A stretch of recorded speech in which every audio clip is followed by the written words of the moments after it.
Hi hello ನಮಸ್ಕಾರ ವೀಕ್ಷಕರೇ, ನಾನು ನಿಮ್ಮ ಡಾಕ್ಟರ್ ಸಂಹಿತಾ ಉಪಾಧ್ಯಾಯ. ಎಲ್ಲರೂ ಕ್ಷೇಮವಾಗಿದ್ದೀರಾ ಎಂದು ಭಾವಿಸ್ತಾ ಇದ್ದೇನೆ ವೀಕ್ಷಕರೇ. ಹಾಗಿದ್ರೆ ಸ್ನೇಹಿತರೆ, ಇವತ್ತಿನ ಒಂದು ವಿಡಿಯೋ ಅಂದರೆ ನಿಮಗೆ ತುಂಬಾ ಇಂಪಾರ್ಟೆಂಟ್ ಆಗಿರೋ ಒಂದು ವಿಷಯನ ಶೇರ್ ಮಾಡೋದಕ್ಕೋಸ್ಕರ ನಾನು ಈ ಒಂದು ವಿಡಿಯೋನ ಮಾಡ್ತಾ ಇದ್ದೇನೆ. ಹಾಗಾದರೆ ಏನಿದು ವೀಕ್ಷಕರೇ, ನೀವೆಲ್ಲರೂ ಸ್ಯಾಲರಿ ತಗೊಳ್ತಿದ್ದೀರಾ, ನೀವೆಲ್ಲರೂ ಕೆಲಸ ಮಾಡ್ತಿದ್ದೀರಾ, ನೀವೆಲ್ಲರೂ ಉದ್ಯೋಗಿಗಳಾಗಿದ್ದೀರಾ ಅಲ್ವಾ?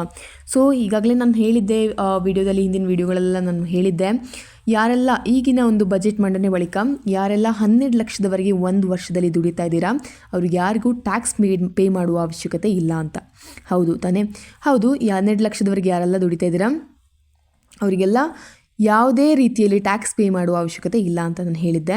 ಆದರೆ ವೀಕ್ಷಕರೇ, ಈಗಿನ ಒಂದು ನೀವು ಕರೆಕ್ಟಾಗಿ ಪ್ಲ್ಯಾನ್ ಮಾಡೋದಾದರೆ, ನೀವು ನಾನು ಹೇಳೋ ಒಂದು ಈ ಟ್ರಿಕ್ನ ಬಳಸೋದಾದರೆ ಕನಿಷ್ಠ 18 ಲಕ್ಷ ಆದಾಯದ ಮೇಲೂ ಯಾವುದೇ ತೆರಿಗೆ ಪಾವತಿಸಬೇಕಾಗಿಲ್ಲ.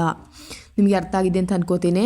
12ರಿಂದ 1 ಲಕ್ಷ, 1 ರೂಪಾಯಿ ಆದರೂ, 12 ಲಕ್ಷದಿಂದ 1 ರೂಪಾಯಿ ಆದರೂ ಜಾಸ್ತಿ ಹೆಚ್ಚಿಗೆ ನಿಮ್ಮ ಸ್ಯಾಲರಿಲಿ ಬಂದಿದ್ದರೆ ನೀವು ಅದಕ್ಕೆ ತೆರಿಗೆ ಪೇಮೆಂಟ್ ಮಾಡಬೇಕಾಗಿತ್ತು. ಆದರೆ ಇದೀಗ 18 ಲಕ್ಷ, ನಾನು ಹೇಳುವ ಈ ಒಂದು ಟ್ರಿಕ್ನ ಯೂಸ್ ಮಾಡಿದ್ರೆ 18 ಲಕ್ಷ ಆದಾಯದ ಮೇಲೂ ಯಾವುದೇ ತೆರಿಗೆ ಪಾವತಿಸಬೇಕಾಗಿಲ್ಲ.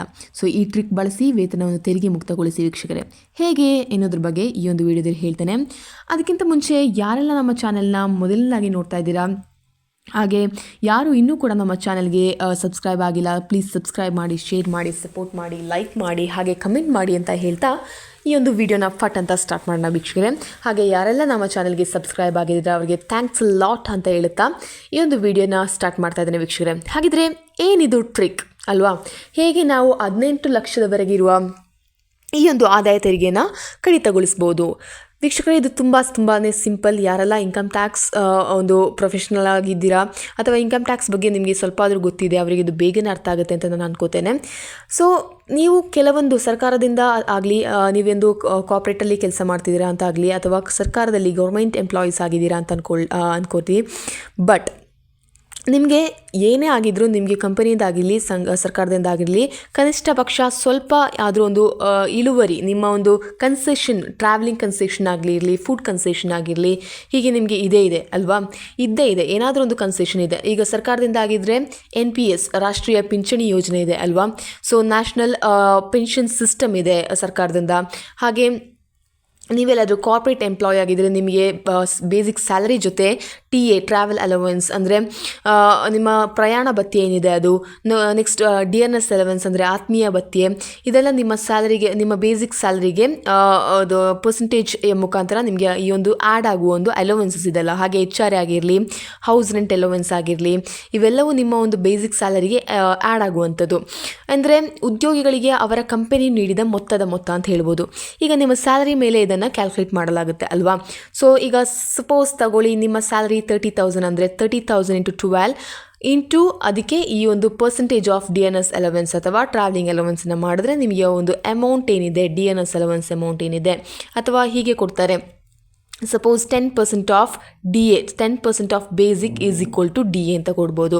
ಅಂದರೆ 10% ಬೇಸಿಕ್ ಸ್ಯಾಲರಿ ಏನಿದೆ ಅದರದ್ದು 10% ನಿಮ್ಮ DA ಆಗಿ ತಗೊಳ್ಳಿ ಅಂತ ಹೇಳ್ಬೋದು ಕಂಪನಿ. ಹಾಗೆ ಕೊಟ್ಟೇ ಕೊಡುತ್ತಾರೆ. ಹಾಗೆ ಕಂಪನಿಯಿಂದಾಗಿರಲಿ, ಕಾರ್ಪೊರೇಟ್ನಿಂದಾಗಿರಲಿ, ಪ್ರಯಾಣ ಭತ್ಯೆ ಅಥವಾ ಸಾರಿಗೆ ಭತ್ಯೆಯು ಕೆಲಸಗಾರನ ನಿವಾಸದ ನಡುವಿನ ಸಾರಿಗೆ ವೆಚ್ಚವನ್ನು ಅವರ ಕಚೇರಿಗೆ ಒಳಗೊಳ್ಳುತ್ತದೆ. ಅಂದರೆ ನಿಮಗೆ ಟ್ರಾವೆಲಿಂಗ್ ಎಕ್ಸ್ಪೆನ್ಸಸ್ ಏನಿದೆ ಅದರ ಹಾಫ್ ಎಕ್ಸ್ಪೆನ್ಸಸ್ಸನ್ನು ಕಂಪನಿ ಆಗಿರಲಿ ಅಥವಾ ಇನ್ನು ಸರ್ಕಾರ ಆಗಿರಲಿ, ಈಗ ಸರ್ಕಾರ ಎಲ್ಲಾದರೂ ಕಂಪನಿ ನಿಮಗೆ ವೆಹಿಕಲ್ ಕೊಡ್ತಾರೆ, ಬಟ್ ಅದರ ಪೆಟ್ರೋಲ್ ನೀವು ಹಾಕೋಬೇಕು, ಅಥವಾ ಪೆಟ್ರೋಲ್ ನಿಮಗೆ ಕೊಡ್ತಾರೆ, ನೀವು ವೆಹಿಕಲ್ ಆಗಿರಬೇಕು. ಹೀಗೆ ತುಂಬ ಒಂದು ಕನ್ಸೆಷನ್ ಏನಿದೆ ಅದು ನಿಮಗೆ ಸಿಗ್ತಾ ಇದೆ ಅಲ್ವಾ? ಹೀಗೆ ಇದನ್ನೆಲ್ಲ ನೀವು ಕರೆಕ್ಟಾಗಿ ಯುಟಿಲೈಸ್ ಮಾಡಿಕೊಂಡ್ರೆ 18 ಲಕ್ಷದವರೆಗೆ ನಿಮಗೆ ನಿಮ್ಮ ಒಂದು ಆದಾಯದ ಮೇಲೆ ತೆರಿಗೆ ಏನಿದೆ ಅದನ್ನ ಕಡಿತಗೊಳಿಸ್ಬೋದು ವೀಕ್ಷಕರೇ. ಹಾಗಿದ್ರೆ ಫೆಬ್ರವರಿ 1ರಂದು ಸಂಸತ್ತಿನಲ್ಲಿ ಮಂಡಿಸಲಾದ ಕೇಂದ್ರ ಬಜೆಟ್ನಲ್ಲಿ 12 ಲಕ್ಷ ರೂವರೆಗಿನ ಆದಾಯವನ್ನು ತೆರಿಗೆ ಮುಕ್ತಗೊಳಿಸಲಾಗಿದೆ. ಆದರೆ ನಿಮ್ಮ ವೇತನ 12 ಲಕ್ಷ ರೂಗಳಿಗಿಂತ ಹೆಚ್ಚಿದರೂ ತೆರಿಗೆ ಪಾವತಿಸಬೇಕಾಗಿಲ್ಲ. ಹೌದು, 12 ಲಕ್ಷ ರೂಗಿಂತ ಹೆಚ್ಚಿನ ಆದಾಯವನ್ನು ತೆರಿಗೆ ಮುಕ್ತಗೊಳಿಸಲು ಬಯಸಿದರೆ ಹೊಸ ತೆರಿಗೆ ವ್ಯವಸ್ಥೆ ಅಡಿಯಲ್ಲಿ ಈ ಟ್ರಿಕ್ ಅನ್ನು ಅನುಸರಿಸಬೇಕು ವೀಕ್ಷಕರೇ. ಏನಿದು ಟ್ರಿಕ್? ಈ ಟ್ರಿಕ್ನಿಂದ 18 ಲಕ್ಷ ರೂಗಳವರೆಗೆ ವೇತನದ ಮೇಲೆ ಯಾವುದೇ ರೀತಿಯ ತೆರಿಗೆಯನ್ನು ಕಟ್ಟುವ ಅವಶ್ಯಕತೆ ಇಲ್ಲ ವೀಕ್ಷಕರೇ. ಹೇಗೆ ನೀವು ಈ ತೆರಿಗೆಯನ್ನು ಕೊಟ್ಟರೆ ನೀವು ಒಂದು ಈ ಟ್ಯಾಕ್ಸ್ನ ಉಳಿಸ್ಕೋಬೋದು ಅಂದರೆ ಈ ಒಂದು ಟ್ರಿಕ್ಕನ್ನು ಬಳಸಿ ವೀಕ್ಷಕರೇ. ಈ ಟ್ರಿಕ್ನ ಹೆಸರೆಂದರೆ ಅಂದರೆ ವೇತನ ಪುನರ್ರಚನೆ. ನಿಮ್ಮ ತೆರಿಗೆ ಹೊಣೆಗಾರಿಕೆ ಶೂನ್ಯವಾಗುವ ರೀತಿಯಲ್ಲಿ ವೇತನವನ್ನು ಪುನರ್ರಚಿಸಬಹುದು. ಹೇಗೆ ನೀವು ಈ ಒಂದು ವೇತನವನ್ನು ಪುನರ್ರಚಿಸಬಹುದು ಅಂದರೆ, ಈ ಸರ್ಕಾರದಿಂದ ಮತ್ತು ಕಂಪನಿಯಿಂದ ಏನು ಸೌಲಭ್ಯಗಳು ನಿಮಗೆ ಸಿಗ್ತಾ ಇದೆಯೋ ಅದನ್ನು ಕರೆಕ್ಟಾಗಿ ಸರಿಯಾಗಿ ನೀವು ಬಳಸ್ಕೋಬೇಕು.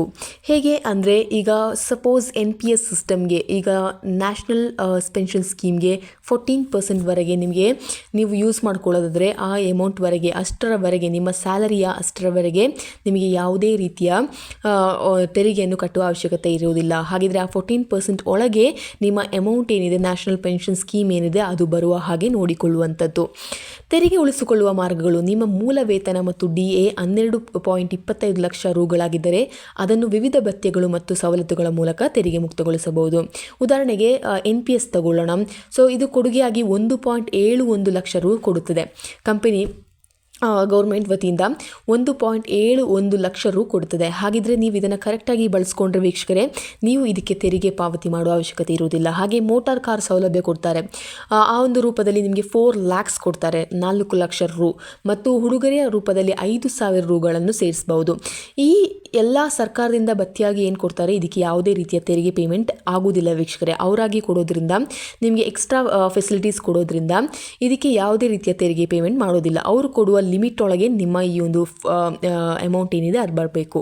ಹಾಗಿದ್ರೆ ಆ ಒಂದು ಅಮೌಂಟಿಗೆ ಯಾವುದೇ ರೀತಿಯ ತೆರಿಗೆ ಪೇಮೆಂಟ್ ಮಾಡುವ ಅವಶ್ಯಕತೆ ಇರುವುದಿಲ್ಲ. ನಿಮಗೆ ಅರ್ಥ ಆಗಿದೆ ಅಂತ ನಾನು ಅಂದ್ಕೋತೇನೆ. ಫಾರ್ ಎಕ್ಸಾಂಪಲ್ ತಗೊಳ್ಳಿ, ಈಗ ಕಂಪನಿ ಅಂತ ಇಟ್ಕೊಳ್ಳಿ. ಸೊ ಕಂಪನಿ ನಿಮಗೆ ಗಿಫ್ಟ್ ಮಾಡ್ತದೆ. ಸೊ ಗಿಫ್ಟ್ ಮಾಡುವಾಗ 5,000ವರೆಗೆ ಯಾವುದೇ ರೀತಿಯ ಕಂಪನಿ 5,000 ರೂಪೀಸ್ 5,000 ಒಳಗೆ ಯಾವುದೇ ರೀತಿಯ ಅಮೌಂಟನ್ನು, ಒಂದು ಗಿಫ್ಟ್ ಆಗಿರಲಿ ಅಮೌಂಟ್ ಆಗಲಿ ನಿಮಗೆ ಕೊಡ್ತಾ ಇದ್ದರೆ, ಅದಕ್ಕೆ 5,000 ಒಳಗೆ ಆ ಒಂದು ಗಿಫ್ಟ್ನ ವ್ಯಾಲ್ಯೂ ಇದ್ದರೆ ನೀವುಗಳಿಗೆ ತೆರಿಗೆ ಪೇಮೆಂಟ್ ಮಾಡುವ ಅವಶ್ಯಕತೆ ಇರುವುದಿಲ್ಲ. ಆದರೆ 5,000ಕ್ಕಿಂತ 5,000 ರೂಪಾಯಿಗಳಿಗಿಂತ 1 ರೂಪಾಯಿ ಹೆಚ್ಚಿದರೂ ಕೂಡ ನೀವು ಈ ಒಂದು ಅಮೌಂಟಿಗೆ ತಕ್ಕದಾದಂತೆ ತೆರಿಗೆ ವೇತನವನ್ನು ಕಟ್ಟಬೇಕಾಗುತ್ತೆ. ಈ ರೀತಿಯಾಗಿ ನಿಮ್ಮ ಒಟ್ಟು ವೇತನ 18.1 ಲಕ್ಷ ರೂಗಳಾಗುತ್ತದೆ. ಹಾಗೆ 4 ಲಕ್ಷ ರೂಗಳ ಒಳಗೆ ಇರಬೇಕು. ಮೋಟಾರ್ ಕಾರ್ ಸೌಲಭ್ಯದ ಯಾವುದೇ ಫೆಸಿಲಿಟೀಸ್ ಆಗಿರಲಿ ಅದು 4 lakhs ಒಳಗಡೆ ಇರಬೇಕು. ಹೀಗೆ 4 lakhs ಒಳಗಡೆ ನೀವು ತರೋದ್ರಿಂದ ನಿಮಗೆ ತೆರಿಗೆ ಪಾವತಿ ಮಾಡುವ ಅವಶ್ಯಕತೆ ಇರುವುದಿಲ್ಲ. ಹಾಗೆ NPS ಕೊಡುಗೆಯಾಗಿ 1.7 ಲಕ್ಷ ರೂವರೆಗೆ ನಿಮಗೆ ಸೌಲಭ್ಯವನ್ನು ಒದಗಿಸುತ್ತದೆ. ಹಾಗೆ ಈ ಒಂದು NPS ನ್ಯಾಷನಲ್ ಪೆನ್ಷನ್ ಸ್ಕೀಮ್ 1.71 ಲಕ್ಷದ ಒಳಗೆ ಇದ್ದರೆ ನೀವು ಯಾವುದೇ ರೀತಿಯ ತೆರಿಗೆಯನ್ನು ಪೇಮೆಂಟ್ ಮಾಡುವ ಅವಶ್ಯಕತೆ ಇರುವುದಿಲ್ಲ ವೀಕ್ಷಕರೇ. ಅದು ತೆರಿಗೆ ಮುಕ್ತಾಯವಾಗುವುದು ಹೇಗೆ? ಈ ಒಂದು NPS ಹಾಗೆ ಉಡುಗೊರೆ ಭತ್ಯೆ ಪ್ರಮಾಣಿತ ಕಡಿತ ಎಲ್ಲ ಹೇಗೆ ಒಂದು ತೆರಿಗೆ ಮುಕ್ತವಾಗುವುದು? ಮೂಲ ಮತ್ತು DAಯ 14% ವರೆಗಿನ NPS ಕೊಡುಗೆಯನ್ನು ಸೆಕ್ಷನ್ 80CCD ಅಡಿಯಲ್ಲಿ ತೆರಿಗೆ ಮುಕ್ತವೆಂದು ಪರಿಗಣಿಸಲಾಗುತ್ತದೆ ವೀಕ್ಷಕರೇ. ಅಂದರೆ ನ್ಯಾಷನಲ್ ಪೆನ್ಷನ್ ಸ್ಕೀಮ್ ಏನಿದೆ, ಸರ್ಕಾರ ಅದಕ್ಕೆ ಒಂದು ಲಿಮಿಟನ್ನು ಕೊಟ್ಟಿದೆ. ಅಂದರೆ ಅದು 14% ವರೆಗೆ. ನೀವು ನಿಮ್ಮ ಒಂದು ಬೇಸಿಕ್ ಸ್ಯಾಲರಿ ಎಷ್ಟಿದೆ, ಫಾರ್ ಎಕ್ಸಾಂಪಲ್ ತಗೊಳ್ಳಿ, ಈಗ ನಿಮ್ಮ ಸ್ಯಾಲರಿ 30,000 ಇದೆ ಅಂತ ಅಂದ್ಕೊಳ್ಳಿ. ಸೊ ಪರ್ ಮಂತಿಗೆ ನಿಮ್ಮ salary 30,000. So take it as 30,000 per month. So 30,000 per month ಅಂದರೆ ಇಂಟು 12 ಮಾಡಬೇಕಾಗುತ್ತೆ. ಬಿಕಾಸ್ ನಿಮಗೆ ಒಂದು ವರ್ಷಕ್ಕೆ ಎಷ್ಟಾಗುತ್ತೆ ಅಂತ ನೀವು ಕ್ಯಾಲ್ಕುಲೇಟ್ ಮಾಡಬೇಕಾಗುತ್ತೆ. ಸೊ 30,000 ಇಂಟು 12 ಎಷ್ಟಾಗುತ್ತೆ ಅಂದರೆ ಒಂದು ವರ್ಷಕ್ಕೆ ನಿಮ್ಮ total salary is equal to 3,60,000 ಆಗುತ್ತೆ. ಅಂದರೆ 3,60,000 ರೂಗಳು. ಓಕೆನಾ? ಸೊ ಇದ್ರ ಮೇಲೆ ನೀವೇನು ಮಾಡಬೇಕಂದ್ರೆ ಇದ್ರ ಮೇಲೆ ನಿಮ್ಮ NPS ಏನಿದೆ, ನ್ಯಾಷನಲ್ ಪೆನ್ಷನ್ ಸ್ಕೀಮ್ ಏನಿದೆ, ಅದನ್ನ ಇಂಟು % ಮಾಡಬೇಕಾಗುತ್ತೆ. ಸೊ ಆ ಪರ್ಸೆಂಟೇಜ್ ಎಷ್ಟುವರೆಗಿದೆ ಕಡಿತಾ ಇದೆ ಅಂದರೆ ನೀವು ನಿಮ್ಮ ಅಮೌಂಟ್, ಈ ಒಂದು NPS ಅಮೌಂಟ್ 14% ವರೆಗೆ ಒಳಗೆ 14% ಅಥವಾ 14%ನ ಒಳಗೆ ಇದ್ದರೆ ಮಾತ್ರ ನೀವು ಈ ಒಂದು ತೆರಿಗೆಯಿಂದ ಮುಕ್ತಗೊಂಡಿದ್ದೀರಾ. ಅಥವಾ 15%, 16% ಅಥವಾ 14%ಗಿಂತ ಮೇಲೆ, ಅಂದರೆ 14%ಗಿಂತ 1% ಕೂಡ ಜಾಸ್ತಿ ಇದ್ದಲ್ಲಿ ನೀವು ಈ ಒಂದು ತೆರಿಗೆ ಅಡಿಯಲ್ಲಿ ಬರುತ್ತೀರಾ ಅಂತ ಅನ್ಕೋಬೇಕು. ಸೊ ಈಗ ನಿಮ್ಮ ಸ್ಯಾಲರಿ ಎಷ್ಟಿದೆ, 30,000 ಇಂಟು 12 ಈಸ್ ಈಕ್ವಲ್ ಟು 3,60,000, ಅಂದರೆ 3,60,000 ಇಂಟು ಈ ಒಂದು 14% ಮಾಡಿದ್ರೆ ನಿಮಗೆ ಎಷ್ಟು ಸಿಗುತ್ತೆ ಅಂದರೆ 50,400 ನಿಮ್ಮ ಒಂದು ನ್ಯಾಷನಲ್ ಪೆನ್ಷನ್ ಸ್ಕೀಮ್ ಸಿಗುತ್ತೆ. ನೀವು ನಿಮ್ಮ ಒಂದು ರಿಟೈರ್ಮೆಂಟ್ ನಂತರ ಈ ಒಂದು ಪೆನ್ಷನ್ಗೆ 50,400ವರೆಗೆ ನೀವು ಒಂದು ಈ ಪೆನ್ಷನ್ಗೆ ಅರ್ಹರಾಗಿರುತ್ತೀರಾ. ಆದರೆ ನಿಮ್ಮ ಪೆನ್ಷನ್ ಈ ಒಂದು 50,400ಗಿಂತ 1 ರೂಪಾಯಿ ಕೂಡ ಹೆಚ್ಚಿರಬಾರದು. ಹೆಚ್ಚಿದ್ದಲ್ಲಿ ಹೆಚ್ಚಿದ್ದಲ್ಲಿ ನೀವು ತೆರಿಗೆಯನ್ನು ಪೇಮೆಂಟ್ ಮಾಡಬೇಕಾಗುತ್ತೆ. ನಿಮಗೆ ಅರ್ಥ ಆಗಿದೆ ಅಂತ ನಾನು ಅನ್ಕೋತೇನೆ. ಇನ್ನು ಉಡುಗೊರೆ ಭತ್ಯೆ ಸೆಕ್ಷನ್ 17(2) ನಿಯಮ ಪ್ರಕಾರ ಕಂಪನಿಯು ನೀಡುವ 5,000 ರೂವರೆಗಿನ ಉಡುಗೊರೆಗಳು ತೆರಿಗೆ ಮುಕ್ತವಾಗಿರುತ್ತದೆ. ಅಥವಾ 5,000 ರೂಪಾಯಿಗಿಂತ 1 ರೂ ಹೆಚ್ಚಿದ್ದರೂ ಕೂಡ ಅದು ತೆರಿಗೆ ಅಡಿಯಲ್ಲಿ ನೀವು ತೆರಿಗೆ ಪೇಮೆಂಟ್ ಮಾಡಬೇಕಾಗುತ್ತೆ. ಓಕೆನಾ. ಸೊ ಪ್ರಮಾಣಿತ ಕಡಿತ ಅಂದರೆ ಎಲ್ಲ ಸಂಬಳ ಪಡೆಯುವ ಉದ್ಯೋಗಿಗಳು 75,000 ರೂವರೆಗಿನ ಪ್ರಮಾಣಿತ ಕಡಿತ ಸೌಲಭ್ಯವನ್ನು ಪಡೆಯುತ್ತಾರೆ. ಇನ್ನು 75,000ಗಿಂತ ಎಲ್ಲಾದರೂ ಹೆಚ್ಚಿದ್ರೆ ಮಾತ್ರ ನೀವು ಈ ತೆರಿಗೆಯನ್ನು ಪಾವತಿ ಮಾಡಬೇಕಾಗುತ್ತೆ. ಹಾಗಿದ್ರೆ ವೀಕ್ಷಕರೇ, ನಿಮಗೆ ಈ ಒಂದು ವಿಡಿಯೋದಲ್ಲಿ ಅರ್ಥ ಆಗಿದೆ ಅಂತ ನಾನು ಅನ್ಕೋತೇನೆ. ಹೇಗೆ ನಿಮ್ಮ NPS ಅನ್ನು ಕ್ಯಾಲ್ಕುಲೇಟ್ ಮಾಡ್ಬೋದು ಅನ್ನೋದ್ರ ಬಗ್ಗೆನೂ ನಿಮಗೆ ಅರ್ಥ ಆಗಿದೆ ಅಂತ ನಾನು ಅನ್ಕೋತೇನೆ. ಹೀಗೆ ನಿಮಗೆ ಬೇಸಿಕ್ ಸ್ಯಾಲರಿ ಜೊತೆಗೆ ನಿಮಗೆ ತುಂಬ ಅಲೋವೆನ್ಸನ್ನು ಸರ್ಕಾರ ಕೊಡುತ್ತೆ ಅಥವಾ ಕಂಪನಿ ಕೊಡುತ್ತೆ. DA, DNS ಅಲೋವೆನ್ಸ್, DP, ಹಾಗೆ HRA, ಹೌಸ್ ರೆಂಟ್ ಅಲೋವೆನ್ಸ್ ಎಲ್ಲ ಇದರಂಥ ಅಲೋವೆನ್ಸಸ್ನ ಸರ್ಕಾರ ಕೊಡುತ್ತೆ. ವೆಹಿಕಲ್ ಅಲೋವೆನ್ಸ್, ಫುಡ್ ಅಲೋವೆನ್ಸ್ ಅಥವಾ ಎಲ್ಲ ವಿಷಯಗಳಲ್ಲೂ ನಿಮಗೆ ಒಂದು ಟ್ರಾವೆಲಿಂಗ್ ಅಲೋವೆನ್ಸ್ ಅಂತ ಇರುತ್ತೆ. ಸೊ ಇದರಲ್ಲೆಲ್ಲ ನಿಮಗೆ ಒಂದು ಸ್ವಲ್ಪ ಕಡಿತವನ್ನು ಕೊಟ್ಟಿದ್ದಾರೆ ಸರ್ಕಾರ ಅಲ್ವಾ. ಸೊ ಸರ್ಕಾರ ಅಥವಾ ಕಂಪನಿಯು ಸಹ ನಿಮಗೆ ಒಂದು ವರ್ಷದಲ್ಲಿ ಫುಡ್ ಅಲೋವೆನ್ಸ್ ಕೊಡ್ತಾರೆ ಅಲ್ವಾ. ಒಂದು 3 ಮಂತ್ ಸೇರಿದಂತೆ ಫುಡ್ಗೆ ಕೂಡ ಒಂದು ಕಂಪನಿ ನಿಮಗೆ ಒಂದು ಅಮೌಂಟ್ನ ಕೊಡ್ತಾರೆ. ಸೊ ಅದನ್ನ ನೀವು ಕರೆಕ್ಟಾಗಿ ಯುಟಿಲೈಸ್ ಸಹ ಮಾಡ್ಕೋಬೇಕು. ಆ ಒಂದು ಕರೆಕ್ಟಾದ ಹೋಟೆಲ್ಗೆ ಹೋಗಿ ನೀವೊಂದು ಆ ಒಂದು ಬಿಲ್ನ ಸರ್ಕಾರಕ್ಕೆ ಸಬ್ಮಿಟ್ ಅಥವಾ ಕಂಪನಿಗೆ ಸಬ್ಮಿಟ್ ಮಾಡಬೇಕಾಗುತ್ತೆ. ಇನ್ನು ನಿಮಗೆ ಟ್ರಾವೆಲಿಂಗ್ ಎಕ್ಸ್ಪೆನ್ಸಸ್ನ ಕೊಡ್ತಾರೆ. ಸೊ ಟ್ರಾವೆಲಿಂಗ್ ಎಕ್ಸ್ಪೆನ್ಸಸ್ ನೀವು ಎಲ್ಲಿ ಬೇಕಾದರೂ ಟ್ರಿಪ್ ಹೋಗ್ಬೋದು. ಬಟ್ ಆ ಒಂದು ಬೇಸಿಕ್ ಅಮೌಂಟ್ ಏನಿದೆ ಅದರೊಳಗೆ ಆ ಒಂದು ಟ್ರಿಪ್ನ ಹೋಗಿ ಬರಬೇಕು. ಜೊತೆಗೆ ನೀವು ಹೋದ ಆ ಬಿಲ್ಗಳನ್ನೆಲ್ಲ ನಿಮ್ಮ ಕಂಪನಿಗೆ ನೀವು ಸಬ್ಮಿಟ್ ಮಾಡಬೇಕಾಗುತ್ತೆ ಅಲ್ವಾ. ಸೊ ಆ ಒಂದು ಲಿಮಿಟ್ ಕಂಪನಿ ಏನು ಡಿಸೈಡ್ ಮಾಡಿದೆ ಆ ಒಂದು ಲಿಮಿಟ್ ಒಳಗೆ ನೀವು ಈ ಒಂದು ಕೆಲಸಗಳನ್ನು ಮಾಡೋದಾದರೆ ನಿಮಗೆ 18 ಲಕ್ಷದವರೆಗಿರುವ ಈ ಒಂದು ತೆರಿಗೆ ಏನಿದೆ ಅದನ್ನ ಕಡಿತಗೊಳಿಸ್ಬೋದು ವೀಕ್ಷಕರೇ. ಹೀಗೆ ಥಿಂಕ್ ಮಾಡಿ ನೋಡಿ. 12 ಲಕ್ಷ ಮಾತ್ರವಲ್ಲ, ಕೇವಲ 18 ಲಕ್ಷದವರೆಗೂ ನಿಮಗೆ ನಿಮ್ಮ ಒಂದು ತೆರಿಗೆಯನ್ನು ಉಳಿಸ್ಕೊಳ್ಬೋದು. ಈ ಒಂದು ಟ್ರಿಕ್ಕನ್ನು ಯೂಸ್ ಮಾಡಿ ನಿಮ್ಮ ಎಲ್ಲ ಕಂಪನಿಯ ಸೌಲಭ್ಯಗಳಾಗಿರಲಿ, ಸರ್ಕಾರದ ಸೌಲಭ್ಯಗಳಾಗಿರಲಿ ಎಲ್ಲ ಒಂದು ಸೌಲಭ್ಯಗಳನ್ನು ಬಳಸಿ. ಆದರೆ ಆ ಒಂದು ಲಿಮಿಟ್ ಒಳಗೆ ನಿಮ್ಮ ಈ ಸೌಲಭ್ಯಗಳು ಒದಗಿರಲಿ ಅಂತ ನಾನು ಹೇಳ್ತೇನೆ. ಸೊ ವೀಕ್ಷಕರೇ, ನಿಮಗೆ ಅರ್ಥ ಆಗಿದೆ ಅಂತ ನಾನು ಅನ್ಕೋತೇನೆ. ಇನ್ನೂ ಏನಾದರೂ ಡೌಟ್ ಇದ್ದರೆ ನಿಮಗೆ ಈ ಒಂದು ವಿಡಿಯೋ ಕೆಳಗಡೆ ಕಮೆಂಟ್ ಮಾಡಿ ಕೇಳ್ಬೋದು ವೀಕ್ಷಕರೇ. ಇನ್ನು ಈ ಒಂದು ವಿಡಿಯೋ ನಿಮಗೆ ತುಂಬಾ ಇಂಪಾರ್ಟೆಂಟ್ ಆಗಿದೆ, ತುಂಬ ಅನುಕೂಲವಾಗಿದೆ ಅಂತ ಅನ್ಕೋತಾ ಇದ್ದೇನೆ ವೀಕ್ಷಕರೇ. ಹಾಗಿದ್ರೆ until then see you, it's me doctor Samhita Upadhyaya.